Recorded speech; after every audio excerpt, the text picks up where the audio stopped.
Arestado ang isang hinihinalang high-value drug personality matapos kumagat sa ikinasang bypass operation ng pulisya at makuha na ng high-grade marijuana sa Valenzuela City nitong Biyernes ng umaga.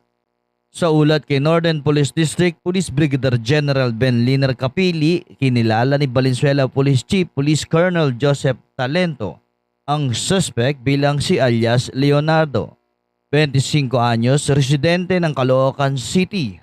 Ayon kay Police Lieutenant Sherwin Dosel, hepe ng Station Drug Enforcement Unit o SDEU, ikinasa nila ang bypass operation sa koordinasyon sa PDEA matapos ang natanggap na impormasyon na ang suspect umano ang nagbabagsak ng marijuana sa Valenzuela at ibinibenta umano sa mga estudyante sa lungsod.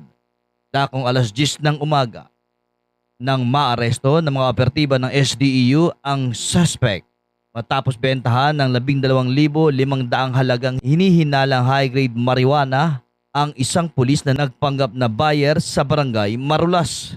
Nakumpiska sa kanya humigit kumulang 114 na gramo na hinihinalang high-grade marijuana na nagkakahalaga ng 136,800 pesos, bypass money na isang tunay na 500 piso at 12 pirasong tigi-isang budel money, itim na sling bag, ilang identification card, 250 pesos na cash at isang motorsiklo na gamit niya sa pagdideliver umano ng illegal na droga.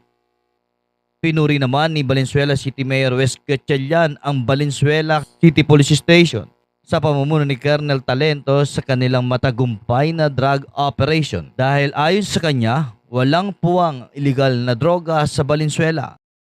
Nananawagan din ang alkalde sa publiko na makiisa sa pagpapanatili ng kapayapaan at kaayusan sa lungsod sa pamamagitan ng maagap na pagbibigay ng impormasyon tungkol sa mga taong sangkot sa aktibidad ng illegal na droga at iba pang kahina-hinalang gawain.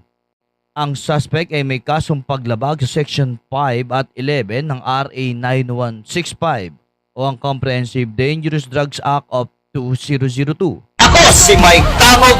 Ito ang Reforma ng Bayan.